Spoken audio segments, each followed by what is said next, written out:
Good morning, children. Now we are at what 91 question. What is this 91 question? Which of the following is not a chemical change?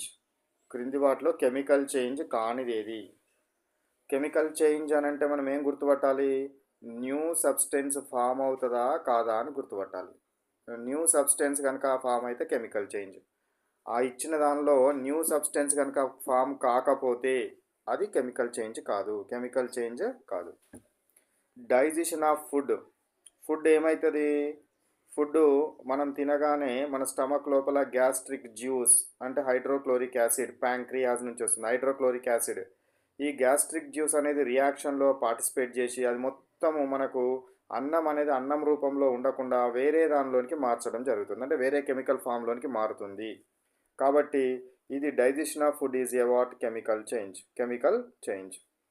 Addition of water to quick lime అంటే ఏంటిదిరా? Calcium oxide. దీనికి ఏం చేసిండు?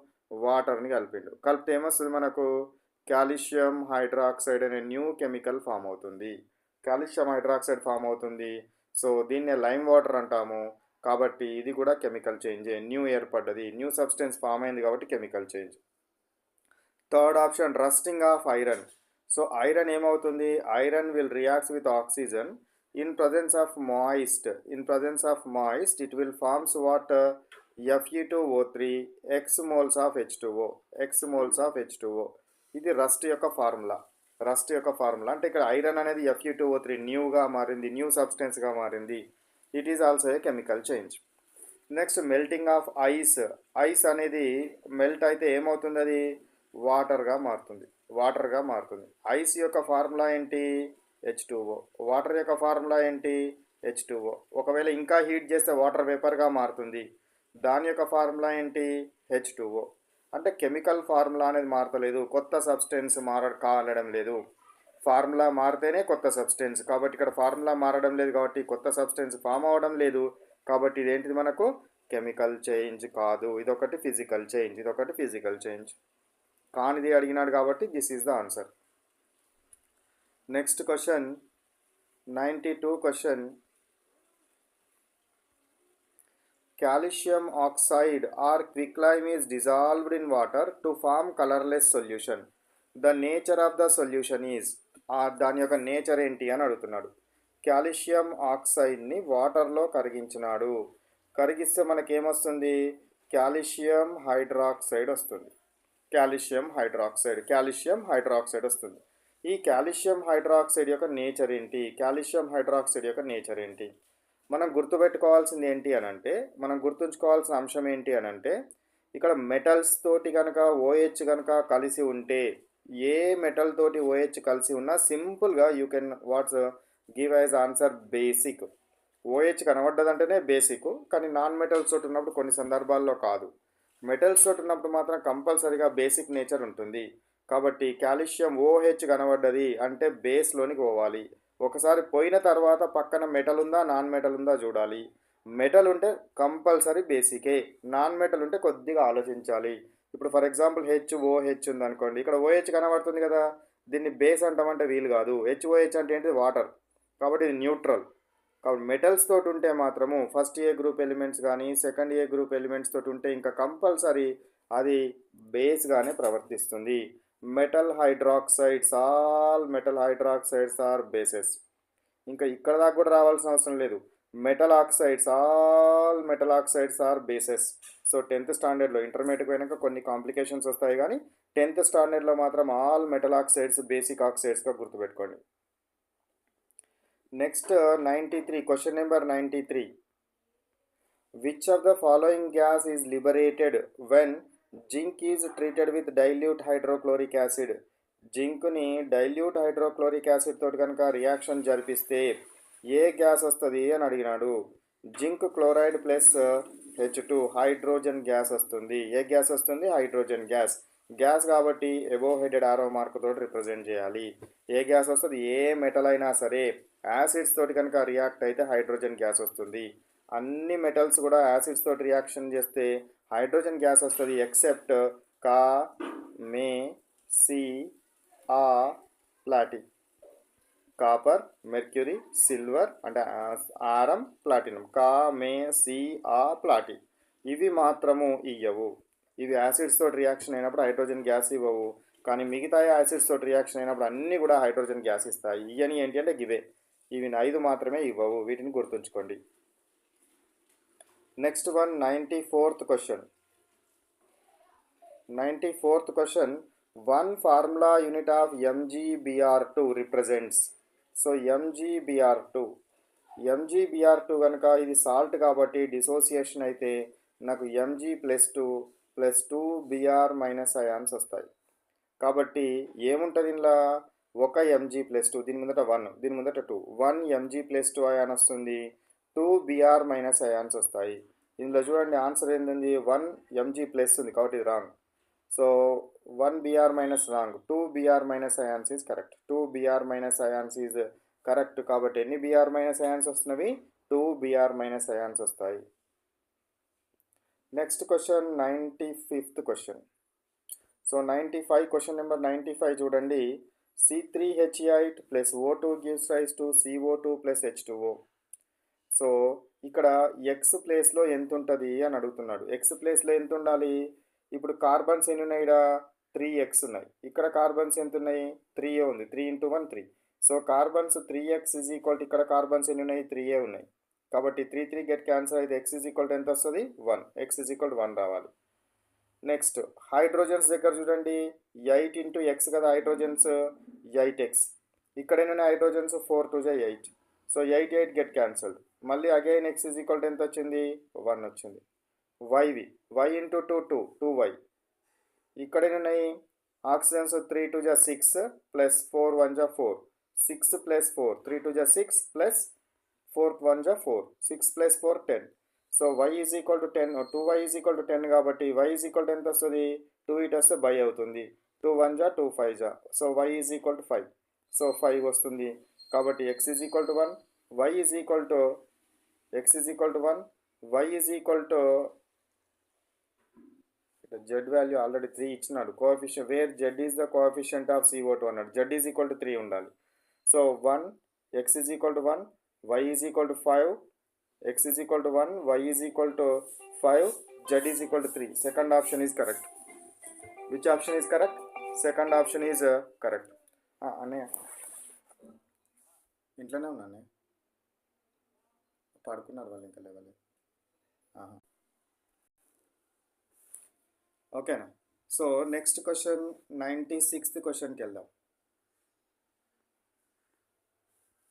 96th question.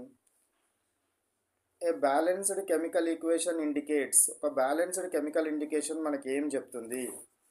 Physical states of reactants and products. Yes, physical states చెప్తుంది. Gases evolved. Yes, గ్యాసెస్ని above headed arrow mark. Precipitates formed. Yes, down headed arrow mark తోటి represent చేస్తాం. కాబట్టి మనకు అన్నిటినీ చెప్తుంది ఇది. Next question 97th question. The reaction in which heat is liberated is called. రియాక్షన్లో కనుక హీట్ రిలీజ్ అయితే దాన్ని ఎగ్జోథర్మిక్ అనాలి. ఒకవేళ హీట్ కనుక అబ్జార్బ్ అయితే ఎండోథర్మిక్ అనాలి. కాబట్టి మన ఆన్సర్ ఏది? ఎగ్జోథర్మిక్. ఎండోథర్మిక్ అంటే అబ్జార్బ్ అవుతుంది. ప్రిసిపిటేషన్ అంటే ఏదైనా సాలిడ్ ఫామ్ అయితే దాన్ని ప్రిసిపిటేట్ అనాలి.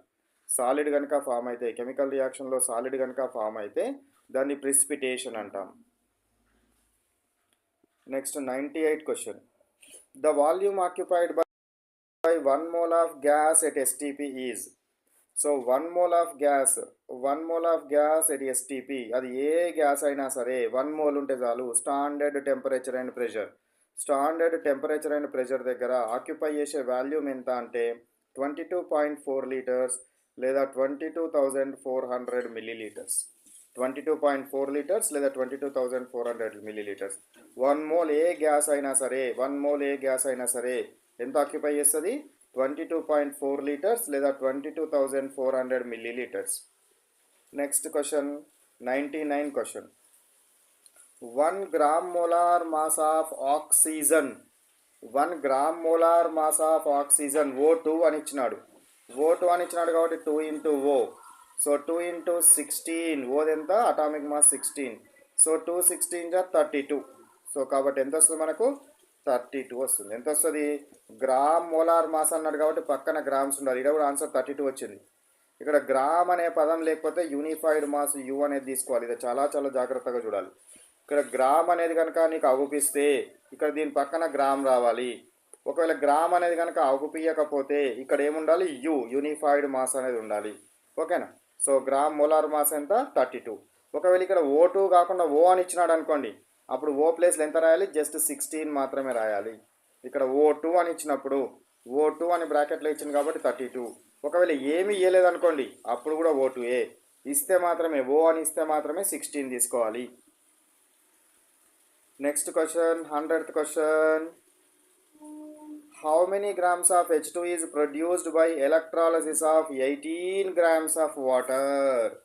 నువ్వు వాటర్ని కనుక ఎలక్ట్రాలసిస్ చేసినావు అనుకో ఏమొస్తుంది? H2 ప్లస్ హాఫ్ O2 వస్తుంది. అంతేనా? లేదా 2H2O 2H2 1O2 అని రాయొచ్చు, ఎట్లయినా okay. So half H2 half O2 అని రాసాను. ఎందుకంటే ఈ హాఫ్ ఇంటూ ఈ 2 కదా, ఈ 2 క్యాన్సిల్ అయితే మళ్ళీ O వస్తుంది, 1 వస్తుంది. సో ఇప్పుడు ఇది 1 ఎంత ఉంది? 18 గ్రామ్స్ ఇచ్చినారు కదా, ఇది దీని పక్కన పెట్టండి. ఫస్ట్ దీని మోలార్ మాస్ ఫైండ్ అవుట్ చేయండి. హైడ్రోజన్ 1 కాబట్టి 2 × 1 2 ప్లస్ ఆక్సిజన్ 16 కాబట్టి 16. ఎంత వస్తుంది నాకు? 18 వస్తుంది. ఎంత వస్తుంది? 18 వస్తుంది. ఇక్కడ ఎన్ని మోల్స్ ఉంది? హాఫ్ మోల్స్ ఉంది. హాఫ్ మోల్స్ ఉంది కాబట్టి 1 మోల్ది 22.4 లీటర్స్. హాఫ్ మోల్ది హాఫ్ ఇంటూ 22.4 లీటర్స్. గ్రామ్స్లో అడిగింది కదా, ఇది వాల్యూమ్లో అడిగితే 22.4 లీటర్స్, గ్రామ్స్లో అడిగింది కాబట్టి గ్రామ్ తీసుకుందాం. సో హాఫ్ ఇంటూ ఆక్సిజన్ యొక్క మాలిక్యులర్ వెయిట్ ఎంత? 32. ఇంతకుముందు ప్రాబ్లంలో చేసినాను 32. 2 1 జా 2 16 జా కాబట్టి ఎంత వస్తుంది నాకు? 16 గ్రామ్స్ ఆఫ్ ఏం రావాలి? హైడ్రోజన్ అడిగిందా, నేను ఆక్సిజన్ ఫైండ్ అవుట్ చేసినాను. ఇది ఆక్సిజన్ ముచ్చట. హైడ్రోజన్కి సంబంధించి ఎంత ఉంది? 1 ఉంది. సో 1 ఇంటూ హైడ్రోజన్ యొక్క మాలిక్యులర్ వెయిట్ 2, ఎందుకంటే 2 హైడ్రోజన్స్ ఉన్నాయి కదా, 2 into H. So is equal to 2 into 1 is equal to 2. కాబట్టి 2 వచ్చింది కాబట్టి ఎంత వస్తుంది నాకు? 2 గ్రామ్స్ వస్తుంది. హైడ్రోజన్ ఏమో 2 గ్రామ్స్ వచ్చింది, ఆక్సిజన్ ఏమో 16 గ్రామ్స్ వస్తుంది. ఓకేనా? Right. Next question 101. The volume occupied by CO2 produced by heating of 10 grams of limestone. Limestone అంటే ఏంటిది? CaCO3. దీన్ని కనుక మనం హీట్ చేసినాం అనుకో ఏమొస్తుంది నాకు? CaO ప్లస్ CO2 వస్తుంది. CaO ప్లస్ CO2 వస్తుంది. ఇప్పుడు CaCO3 యొక్క మాలిక్యులర్ వెయిట్ మీరు ఫైండ్ అవుట్ చేయండి. కాల్షియందేమో 40, కార్బన్దేమో 12, ఆక్సిజన్ది 16, 16 3 జా 48. ఇవన్నీ యాడ్ చేస్తే మొత్తం 100 వస్తుంది. సో 100కి ఎంత వచ్చింది నాకు? CO2 దీని ముందట ఏం లేకపోతే 1 కదా, 1 mole. 1 mole of any gas occupies 22.4 liters. 1 mole of any gas occupies 22.4 liters. వీడేమి ఇచ్చినాడు? 10 grams. 10 grams ఎంత? దీన్ని మల్టిప్లై చేసి చేయండి. You will get 2.24 liters. 2.24 liters. This is the correct answer. Okay. Next 102 question. How many molecules of oxygen are present in 16 grams of water? How many molecules of water oxygen are present in 16 grams of oxygen? Oxygen యొక్క formula ఏంటి అంటే O2 అంటే 2 into O అంటే ఎంత? 32. ఇది 16 కదా, ఆక్సిజన్ది 16 కాబట్టి 32 grams వస్తుంది. సో నీకు 32 గ్రామ్స్లో అవగాడ్రో నెంబర్ ఆఫ్ మాలిక్యూల్స్ ఉంటాయి. 16 గ్రామ్స్లో ఎంత ఉంటాయి? 16 ఇంటూ n డివైడెడ్ బై 32 అంటే 1/2n వస్తుంది. ఇక్కడ 1/2n లేదు, 1/2n ఉండాలి. సో ఆన్సర్ లేదు. How many molecules of oxygen అంటే n/2 2na రెండు ఉంది కాబట్టి దీనిలో ఒకటి 1/2 ఉండి ఉంటుంది. So 1/2na. So half Na మనకు అంటే అవగాడ్రో నెంబర్లో సగం మాలిక్యూల్స్ ఫామ్ అవడం జరుగుతుంది. Next question 103. Which of the following metal is used crackers to produce dazzling white light? Dazzling white light. మీరు కాకర పుల్లలను కాల్స్తారు కదా దీపావళి రోజు. కాల్చినప్పుడు ఆ కాకర పుల్లల నుంచి మెరుపు లాంటి డజ్లింగ్ వైట్ కలర్ మీకు మెరుపులు రావడం జరుగుతుంది. అందులో ఉండే మెటల్ ఏంటి? Magnesium metal. ఏ మెటల్ ఉంటుందిరా? మెగ్నీషియం మెటల్ అనేది ఉంటుందనే విషయాన్ని గుర్తుంచుకోవాలి. కాకర పుల్లల్లో ఉండేది magnesium metal. Next question 104. When CO2 is passed through lime water, it turns milky white due to formation of. So ఏం చేసిండు వాడు, లైమ్ వాటర్ గుండా కార్బన్ డైఆక్సైడ్ గ్యాస్ను పంపించిండు. పంపిస్తే you will get what, calcium carbonate. నీకేమొస్తుంది, CaCO3 ఫామ్ అవడం జరుగుతుంది ప్లస్ H2O. ఈ CaCO3 is the responsible to form milky white color. Responsible to form what? Milky white color. Next 105 question. On mixing of the following solutions, the pair that does not give a precipitate. ఇలా precipitate ఇవ్వని reaction ఏంది అంటున్నాడు. Na2SO4 Ba క్లోరైడ్ని కలిపితే barium క్లోరైడ్ని కలిపితే you will get what, barium sulphate. Barium sulphate అనేది precipitate. NaOH కలిపినాం అనుకో, నీకు NaCl plus H2O వస్తుంది. It is the neutralisation reaction. Precipitate is not formed. ఇందులో మనకేమొస్తుంది, AgNO3, Ag మరియు Cl కలిసి AgCl అనే వైట్ ప్రిసిపిటేట్ వస్తుంది. కాబట్టి ప్రిసిపిటేట్ రాని రియాక్షన్ ఏది, neutralisation reaction between base and acid. Neutralisation reaction between base and acid. Next one, last question చూడండి. Which of the following enzyme is responsible to colour change to cut surface of apples and potatoes and brinjals. ఇందులోపల ఏముంటాయి మనకు, ఏది, పాలీఫినాల్ oxidase అనేది responsible అవుతుంది అనే విషయాన్ని గుర్తుపెట్టుకోండి. ఏంటిది, పాలీఫినాల్ ఆక్సిడేజ్. ఇన్వర్టేజ్ అనేది ఎక్కడ వస్తుందిరా, షుగర్ C12H22O11ని. దీన్ని ఇన్వర్టేజ్ అనే ఎంజైమ్ గ్లూకోజ్ మరియు ఫ్రక్టోజులుగా మారుస్తుంది. ఇన్వర్టేజ్ అనే ఎంజైమ్. జైమేజ్ అనే ఎంజైమ్ ఏం చేస్తుంది, గ్లూకోజ్ ఫ్రక్టోజ్ను ఆల్కహాల్గా మారుస్తుంది. డయాస్టేజ్ ఎంజైమ్ యొక్క రోల్ ఏమీ ఉండదు, ఆల్కహాల్గా మారుస్తుంది. కాబట్టి polyphenol oxidase is responsible to colour change of brinjals, potatoes and apples as well as bananas. ఓకేనా. Now let we stop.